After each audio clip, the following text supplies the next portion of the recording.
యాకోబు పత్రిక 4వ అధ్యాయము మొదటి వచనాన్ని చదువుతున్నాను చూడండి. మీలో యుద్ధములను పోరాటములను దేని నుండి కలుగుచున్నవి? మీ అవయవములలో పోరాడు మీ భోగేచ్ఛల నుండియే కదా. మీరు ఆశించుచున్నారు కానీ మీకు దొరకట్లేదు. నరహత్య చేయుదురు, మత్సరపడుదురు కానీ సంపాదించుకొనలేరు. పోట్లాడుదురు, యుద్ధము చేయుదురు కానీ దేవుణ్ణి అడగనందున మీకేమీ దొరకట్లేదు. మీరు అడిగినను మీ భోగముల నిమిత్తము వినియోగించుటకై దురుద్దేశముతో అడుగుదురు కనుక మీకేమీ దొరకట్లేదు. ఎంత స్పష్టంగా దేవుని లేఖనం తెలియజేస్తూ ఉంది. ఏంటంట, మీలో యుద్ధాలు పోరాటాలు దేని నుంచి కలుగుతున్నాయి? మీ అంతరంగంలో యుద్ధాలు పోరాటాలు జరుగుతున్నాయా? యుద్ధము యెహోవాదే. విన్నారా? అంటే మీ పక్షంగా దేవుడు నిలబడి యుద్ధం చేయాలి. ఆయన యుద్ధం చేస్తాడు. మనకు పక్షంగా నిలబడి యుద్ధం చేసే దేవుడు ఆయన కదా. 2 రకాల యుద్ధాలు ఉంటాయి మన జీవితాల్లో. ఒక యుద్ధం బాహ్యంగా బయట నుంచి మన మీదకి వచ్చేది, బయట వాళ్ళతో మనం చేసే యుద్ధాలు. 2 అంతరంగంలో మనతో మనమే చేసుకునే యుద్ధాలు. బాహ్యంగా కనిపించే బయట నుంచి వచ్చేటువంటి యుద్ధాల్లో దేవుడు సహాయం చేస్తాడు. దేవుడు మనకు ముందుగా నిలబడి ఆయన యుద్ధం చేస్తాడు. మీ అంతరంగంలో లోపల నుంచి వచ్చే ఈ యుద్ధాలన్నీ చూడండి, అవి మీరే చేయాలి. హల్లెలూయా. మీ యుద్ధాలు మీరే చేయాలి. దేవుడు వచ్చి మీకు బదులుగా యుద్ధం చేయడు. అక్కడ మీ అంతరంగం లోపల ఉన్న పోరాటాలు, యుద్ధాలు మీరే జయించాలి.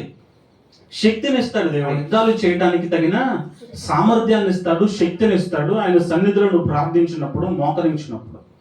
ఇక్కడ ప్రశ్న అడుగుతున్నాడు సూటిగా యాకోబు, మీలో యుద్ధాలు పోరాటాలు దేని నుండి కలుగుతున్నాయి? మీ అవయవముల్లో పోరాడు మీ భోగేచ్ఛల నుండే కదా. మీరు ఆశించుచున్నారు కానీ మీకు దొరకట్లా. ఆశిస్తున్నారంట కానీ మీకు దొరకట్లా. అడుగుతున్నారు, ఏదో ప్రయత్నాలు చేస్తున్నారు పొందుకోవడానికి. ఏమేం చేస్తారంట? నరహత్యలు చేస్తున్నారు, మత్సరపడుతున్నారు కానీ సంపాదించుకోలేకపోతున్నారు. పోట్లాడుతున్నారు, యుద్ధాలు చేస్తున్నారు కానీ దేవుణ్ణి మాత్రం అడగట్లా. అడగనందు వలన మీకు ఏమీ దొరకట్లా. ఒకవేళ మీరు దేవుణ్ణి అడిగిన దేనికోసం అడుగుతున్నారు? మీ భోగముల నిమిత్తము వినియోగించుటకై దురుద్దేశముతో ఆయన అడుగుతున్నారు కాబట్టి మీరు పొందుకోవట్లా. అర్థమైందా మీకు? నాకు ఎందుకు ఈ కార్యం జరగట్లా, నాకు ఎందుకు ఇది రావట్లా, నేను ఎందుకు చూస్తున్నా, నాకు ఎందుకు జరగట్లా, ఎందుకు పొందుకోలేకపోతున్నా, నా బ్రతుకు ఎందుకు మారట్లా, నా జీవితం ఎందుకు మారట్లా, ఎన్ని సంవత్సరాలైనా నేను ఇంతేనా, నా స్థితి ఇంతేనా, వాళ్ళు మారుతున్నారు, వాళ్ళు ఎదుగుతున్నారు, వీళ్ళు ఎదుగుతున్నారు, నేను ఎందుకు ఎదగలేకపోతున్నాను? దేవుడిని నేను నమ్మాగా, దేవుడి దగ్గరకు వస్తున్నాగా, ప్రార్థనకు వస్తున్నానుగా, పాటలు పాడుతున్నానుగా, వాక్యాలు వింటున్నానుగా, సాక్ష్యాలు చెప్తున్నానుగా, కానీ నా బ్రతుకులో మార్పు ఎందుకు రావట్లేదు? కారణం ఏంటో తెలుసా? మీరు దేవుని దగ్గరికి వస్తున్నారు కానీ మీ భోగేచ్ఛలను నెరవేర్చుకోవడానికి దురుద్దేశంతోనే దేవుణ్ణి అడుగుతున్నారు. కొన్నిసార్లు అయితే దేవుణ్ణి కూడా అడగకుండా మీ అవయవాల్లో మీ భోగేచ్ఛలు నెరవేర్చుకోవడానికి నరహత్యలు చేస్తున్నారంట, మత్సరపడుతున్నారంట. నరహత్య అంటే హత్య చేస్తే బయట తీసుకెళ్లి జైల్లో పడేస్తారు కదా, హత్య చేసిన వాళ్ళని. కానీ మీరు చేసే హత్యలు ఎలాంటివి తెలుసా? మీ నాలుగుతో చేస్తారు ఆ హత్యలు. కంటికి కనిపించవు, రక్తం అంటకుండా చేస్తారు ఆ హత్య. నరహత్య అంటే నీ నాలుగుతో ఎదుటివాని హృదయాన్ని మాటలతో కొళ్ళ పొడిసేలాగా మాట్లాడతావు, కత్తిపోటు వంటి మాటలు మాట్లాడతావు చూడు. వాళ్ళ హృదయాన్ని పగలగొట్టేటట్టు, కత్తితో పొడిచినట్టు కఠినమైన మాటలు, వాళ్ళ హృదయాన్ని గాయపరిచే మాటలను మాట్లాడితే అది దేవుని దృష్టిలో నరహత్యతో సమానం. హల్లెలూయా. ఎందుకు అలా కఠినంగా మాట్లాడతారు? నీ శరీరంలో ఉన్న భోగేచ్ఛలు, నీ అలవాట్లు నీకు ఏదో పొందుకోవటానికి వాళ్ళు ఆటంకంగా ఉన్నారు అని, లేకపోతే నువ్వు చేయిందని ఏదైనా నీతో అన్నారు అని, నీ మీద ఏదైనా ఒక నింద వేశారు అని పోట్లాడతావు, యుద్ధం చేస్తావు. నీ నాలుగుతో నువ్వు చేసే యుద్ధం కాదు ఇది. ఇక్కడ యుద్ధం నీతో నువ్వు చేసుకోవాలి. నీ కోపం వచ్చినప్పుడు ఆ కోపాన్ని అణుచుకోవటానికి నువ్వు యుద్ధం చేయాలి. ఎదుటి వాళ్ళతో పోట్లాడటానికి యుద్ధం కాదు. అది నరహత్యతో సమానం అంట. అలా నరహత్య చేస్తూ నువ్వు ఏమన్నా పొందుకోగలుగుతావా? వాక్యం ఏం చెప్తుంది ఇక్కడ? మత్సరపడతావు, నరహత్య చేస్తావు. మత్సరపడటం అంటే వాళ్ళని చూసి వీళ్ళని చూసి వ్యసనం పడతావు. అమ్మో వాళ్ళు బాగున్నారు, వీళ్ళు బాగున్నారు, నేనేంటి ఇలా అయిపోయాను, వాళ్ళు ఎదుగుతున్నారు. ఎంతసేపు చూసినా మత్సరమే. ఎదుటివాడిని పోల్చుకుంటా, బాగుపడేవాడిని చూసి కుళ్ళుకుంటా ఉంటారన్న, అసూయ పడతా ఉంటారు. అలాంటి వాళ్ళకంట అడిగినా కానీ దొరకదంట. దేవుడిని అడిగినా కానీ మీరు ఏమీ సంపాదించుకోలేకపోతున్నారు. దానికి కారణం ఏంటంటే మీ భోగముల నిమిత్తం దురుద్దేశంతో దేవుణ్ణి అడుగుతున్నారు. ఎదుటివాడితో పోలుస్తూ వాడికి ఇచ్చో నాకెందుకు ఇవ్వని అడుగుతున్నారు. పొందుకోలేకపోతున్నారు. మీరు పొందుకోవాలి అంటే మీరు ఏం చేయాలి? ఆ యాకోబు పత్రికలోనే కింద చెప్తున్నాడు చూడండి, 4వ అధ్యాయము 7వ వచనం నుంచి చూడండి ఒకసారి. కాబట్టి దేవునికి లోబడి ఉండుడి, అపవాదిని ఎదిరించుడి, అప్పుడు వాడు మీ యొద్ద నుండి పారిపోవును. దేవుని యొద్దకు రండి, అప్పుడు ఆయన మీ యొద్దకు వచ్చును. హల్లెలూయా. మనం దేవునికి లోబడి ఉండాలి, అపరాధిని ఎదిరించాలి, అపవాదిని ఎదిరించాలి. మనము దేవుని యొద్దకు వస్తే అప్పుడు ఆయన మన యొద్దకు వస్తాడంట.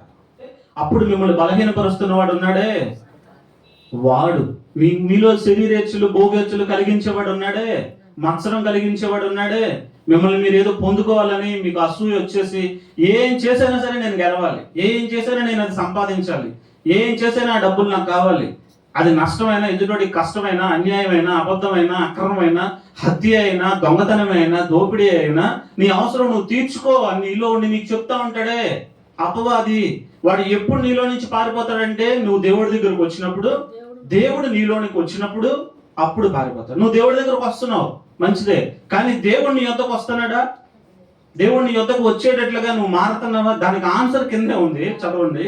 మీ చేతులను శుభ్రము చేసుకున్నాడు.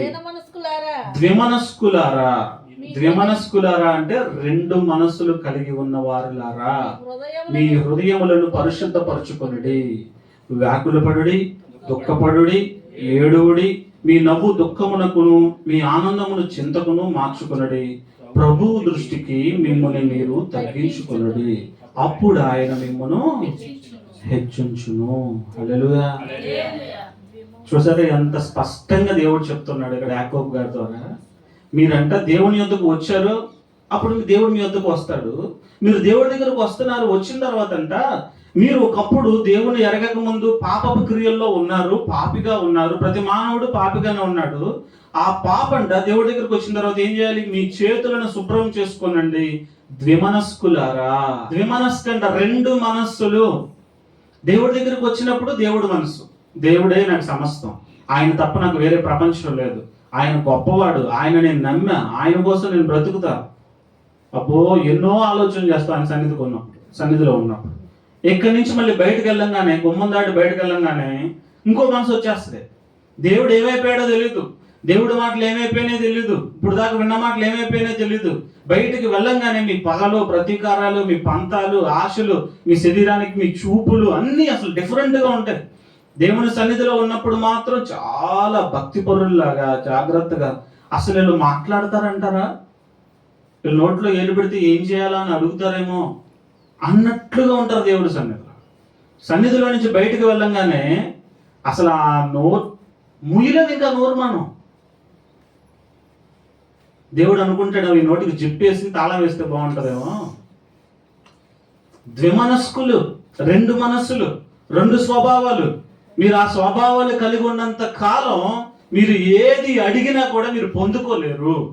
దేవుని దగ్గర నుంచి మీకు ఏ కార్యము జరగదు. కార్యం చేయలేక కాదు, యుద్ధంలో మీరు ఓడిపోతున్నారు.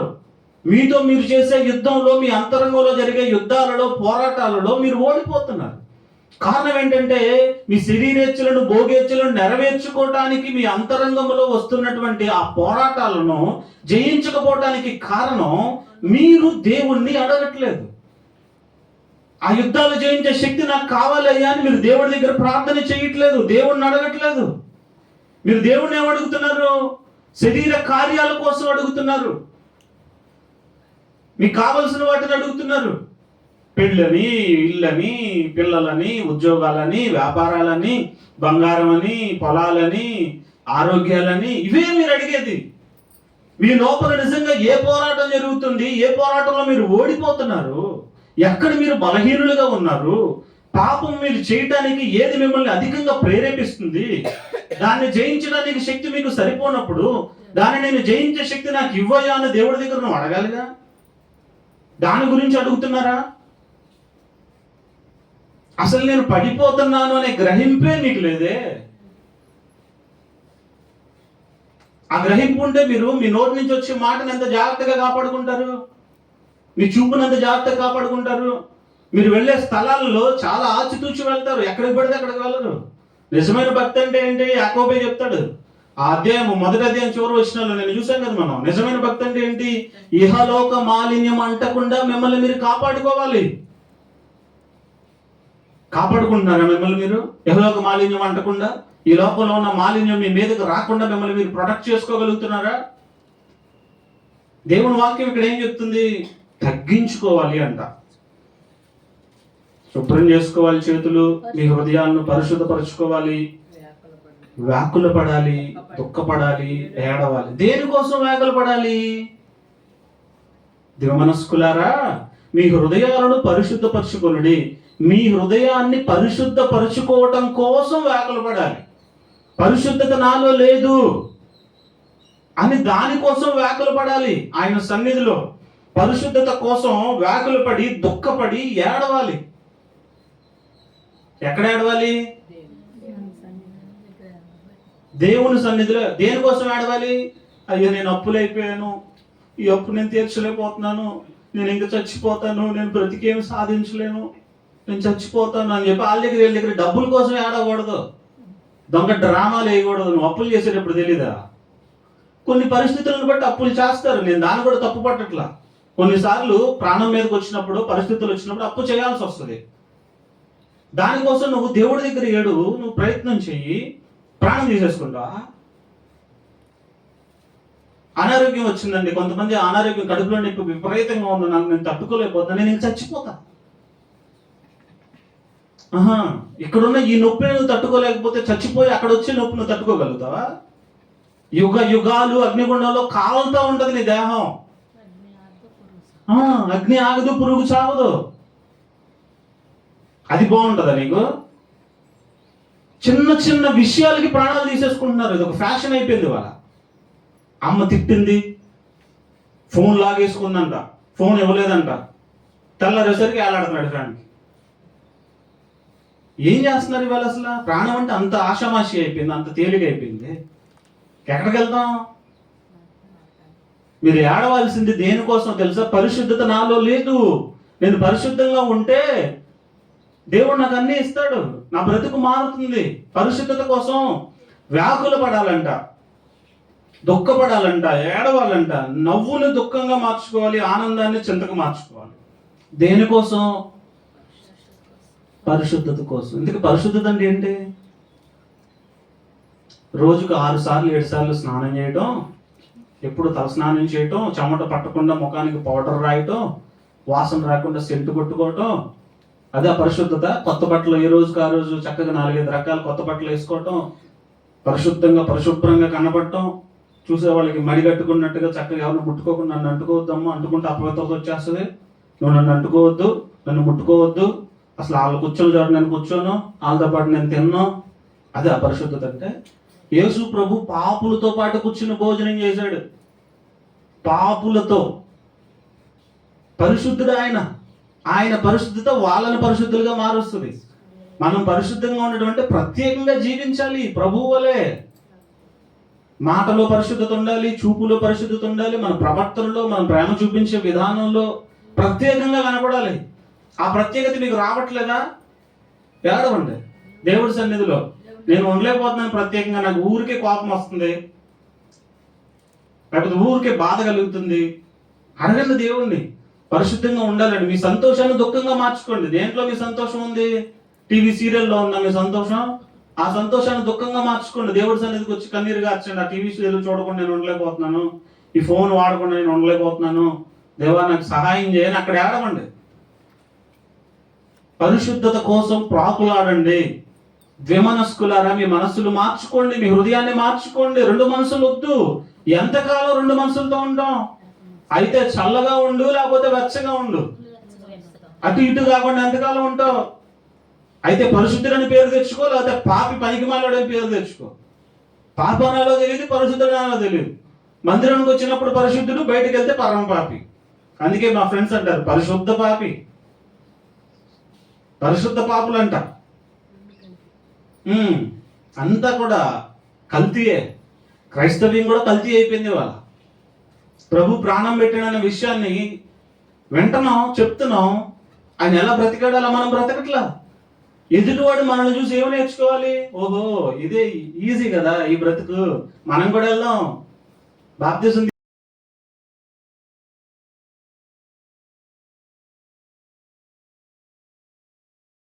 చేసిన ఆదివారం వెళ్ళి అయ్యా క్షమించండి రొట్టె ద్రాక్షరసం తీసుకుంటే క్షమించేస్తున్నారు. వీళ్ళకి ఏం అవ్వట్లేదుగా, మనం కూడా తీసేసుకుందాం, మనం కూడా వెళ్దాం అని వస్తారా?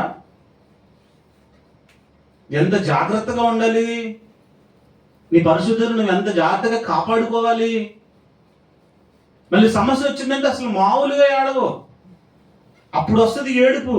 ఏ పరిశుద్ధత పోతుంది, నా బ్రతుకు పాడైపోయిందని ఏడుపు ఎందుకు రావట్లా నీకు? దానికోసం ఏడుస్తున్నావా? దేవుడు నా కోసం ఎందుకు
మా చీర నా డ్రెస్ ఎంత బాగుందో అని హృదయంలో అనుకుంటా దేవానికి స్తోత్రం అయ్యా, నాకు ఇది ఇచ్చినందుకు స్తోత్రం, డ్రెస్ ఇచ్చినందుకు స్తోత్రం. లోపల ఏముంది?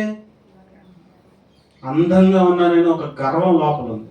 పక్కనోళ్ళు అసలు ముందు రాగానే ఏం చేస్తారంటే పక్కనోళ్ళు పోల్చుకుంటారు.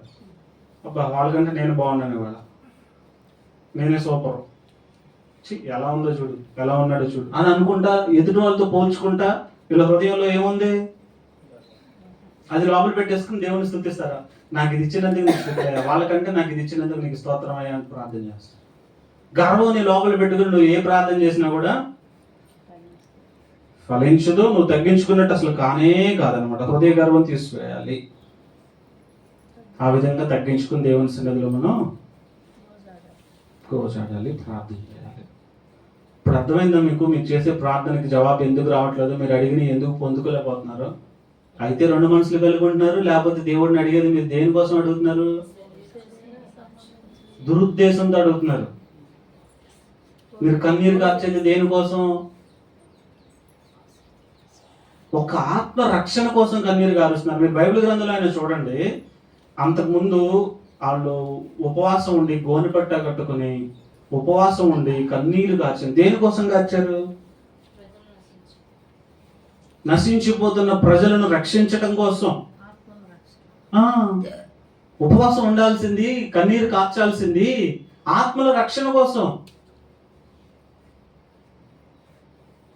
దానికోసం ఉపవాసం ఉండి కన్నీరు కారుస్తున్నారు మీరు. అసలు ఎదుటివాడు బాధలో ఉన్నాడు, నశించిపోతున్నాడు, వాడిని రక్షించాలి అని నువ్వు ఉపవాసించి ప్రార్థన చేస్తున్నావా? నీ కుటుంబంలో సమస్య వచ్చింది, సమస్య తీర్చుకోవడం కోసం నువ్వు ఉపవాసం ఉండి కన్నీరు గార్చి ప్రార్థన చేస్తున్నావు. ఎదుట నీ కన్నుల ముందు ఒక వ్యక్తి నశించిపోతున్నాడు, రక్షణ లేక పాపంలో ఉండి అబద్ధాలు ఆడుతూ దొంగతనాలు చేస్తూ మోసాలు చేస్తూ చేయరాని కార్యాలు చేస్తూ పాడైపోతున్నాడు, తాగి తోలుతా కింద పడి డొల్లాడుతా దెబ్బలు తగులుతా నశించిపోతున్నాడు. అలాంటి వాడి కోసం నువ్వు ఉపవాసం ఉండి కన్నీరు గచ్చి ప్రార్థన చేస్తా? కన్నీరు వస్తుంది అసలు నీకు? బైబిల్ గ్రంథంలో ఉపవాసం చేసింది మాక్సిమం దానికోసమే, ఎదుటివారి రక్షణ కోసం. యోనా గ్రంథంలో చూస్తే ఆ ప్రజలందరూ కూడా, నినివే పట్టణ ప్రజలందరూ కూడా రక్షణ కోసం ప్రార్థన చేశారు. పట్టణం అంతటా రక్షణ కోసం ఉపవాసించి. మొర్దెకై ఉన్నాడా? ఎస్తేరు, మొర్దెకై. ఆయన ఎవరి కోసం ఉపవాసం ఉండి ప్రార్థన చేశాడు? యూదులందరూ రక్షణ కోసం ఉపవసించి ప్రార్థన చేశాడు. మరి మీరు దేనికోసం ఉపవాసం ఉండి ప్రార్థన చేస్తున్నారు?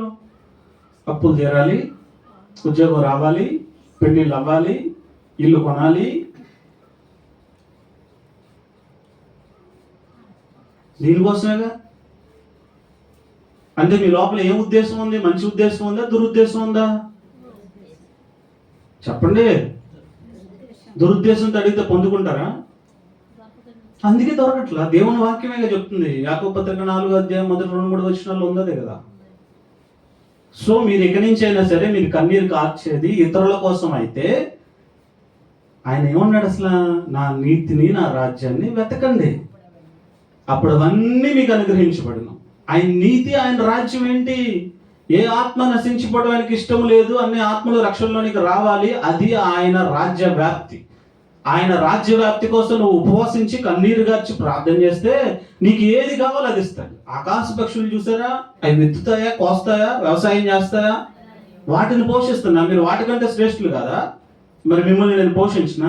మీరు ఎందుకు ఎంతసేపు మీరు కన్న తర్వాత మీ పిల్లలు ఏడిస్తేనే వాళ్ళకి బట్టలు ఇస్తారా? వాళ్ళు ఏడిస్తేనే వాళ్ళకి తిండి పెడతారా? కన్న తర్వాత మీరు వాళ్ళని పెంచాలి, పోషించాలి. వాళ్ళు అడిగినా అడగకపోయినా ఇస్తారుగా. మీ పిల్లోడు కనుక ప్రతిరోజు వచ్చి రోజు మీ దగ్గరికి వచ్చి ఏడుస్తున్నాడు, అమ్మ టిఫిన్ పెట్టు అని లేచిన దగ్గర నుంచి. వాడు ఏడవకపోయినా టిఫిన్ పెడతావు. వాడు ఏడుస్తున్నాడు, ఏడ్చి టిఫిన్ అడిగి తీసుకెళ్ళి టిఫిన్ పెట్టు, అయిపోయింది. తర్వాత మళ్ళీ ఏడుస్తున్నాడు, భోజనం కావాలమ్మా అని. ఎలా ఉంటుంది మీకు? అసహ్యంగా చిరాకు ఉండదు? మిమ్మల్ని చూస్తే దేవుడికి కూడా అలాగే ఉంటుంది అనుకుంటాను. మీకు ఏమేవాలో ఆయనకు తెలుసు. మీరు దానికోసం ఏడుస్తారు కూర్చుని ఇక్కడ. ఆ పిల్లోడు అన్నం కోసం ఏడ్చినట్టు, బట్టల కోసం ఏడ్చినట్టు మీరు దేవుడి దగ్గర ఏడుస్తున్నారు. నాకు ఉద్యోగం ఇవ్వు, పెళ్లి చేయి, అది చెయ్యి, ఇది చేయని దేవుడి దగ్గర ఆయన ఇస్తాడు. తగిన కాలం ముందు ఆయన తప్పక ఇస్తాడు. దాని మీద దృష్టి పెట్టి దానికోసం ఏడవటం కాదు. ఆత్మకు రక్షణ కావాలి. చనిపోయిన తర్వాత కూడా ఆయన దగ్గర నిత్య జీవాన్ని సంపాదించాలి. మీరు ఉండాలి, మీ కుటుంబీకులు ఉండాలి, మీ వాళ్ళు ఉండాలి. వాళ్ళ కోసం ఏడవండి. నా నీతిని రాజ్యాన్ని వెతకండి, మీకు అప్పుడు అవన్నీ నేను అనుగ్రహిస్తానంటే ఆయన అది అర్థం చేసుకోకుండా ఆయన నీతిని రాజ్యాన్ని పక్కన పెట్టేసి మీ నీతిని మీ రాజ్యాన్ని వెతుక్కుంటున్నారు. మీ నీతి ఏంటంటే ఉన్న వాళ్ళందరిలో మీరు గొప్ప స్థాయిలో ఉండాలి, అప్పులు ఉండకూడదు, బాగా ధనం కలిగి ఉండాలి, మంచి రాయల్టీగా ఉండాలి. అది మీ నీతి. అందుకే మీరు పొందుకోలేకపోతున్నారు. వాటిని దురుద్దేశంతో అడుగుతున్నారు. జాగ్రత్తగా అర్థం చేసుకున్న వాక్యాన్ని దేవుని సన్నిధిలో మీరు అడగవలసింది, కన్నీరు కార్చవలసింది, మీ మనసు మార్చుకోవటానికి. మనసు ఉంటే, రెండు మనసులు ఉంటే విడిచిపెట్టడానికి. అట్లాగే ఆత్మల రక్షణ కోసం మీరు ఏడిస్తే తప్పకుండా దేవుడు మీకు కావలసిన వాటిని ఇస్తాడు. ఇక్కడ ఏడవటం కామనే. అనవసరమైన విషయాల కోసం ఏడిస్తే ఏంటి ప్రయోజనం? ఇప్పుడు మీ నాన్న నీకు ఒక 1000 రూపాయలు పాకెట్ మనీ ఇస్తున్నాడు, ఇవ్వడానికి చేతిలో పట్టుకున్నాడు. పాకెట్ మనీ కావాలని నువ్వు ఏడుస్తున్నావు. ఆయన ఇవ్వడానికి చేతితో పట్టుకుంటే ఇంక ఏడ్చి ఏంటి ప్రయోజనం? నువ్వు ఏడవపైన ఇస్తాడు. గ్రహించలేకపోతున్నావు ఆయన దగ్గర ఉన్నాయని, ఇస్తున్నాడు అని. అది కాబట్టి ఊరికే ఉద్రేకపడిపోయి ఇంకెందుకు ఈ బతుకు అన్న ఉడికేదాకా ఉన్నారు.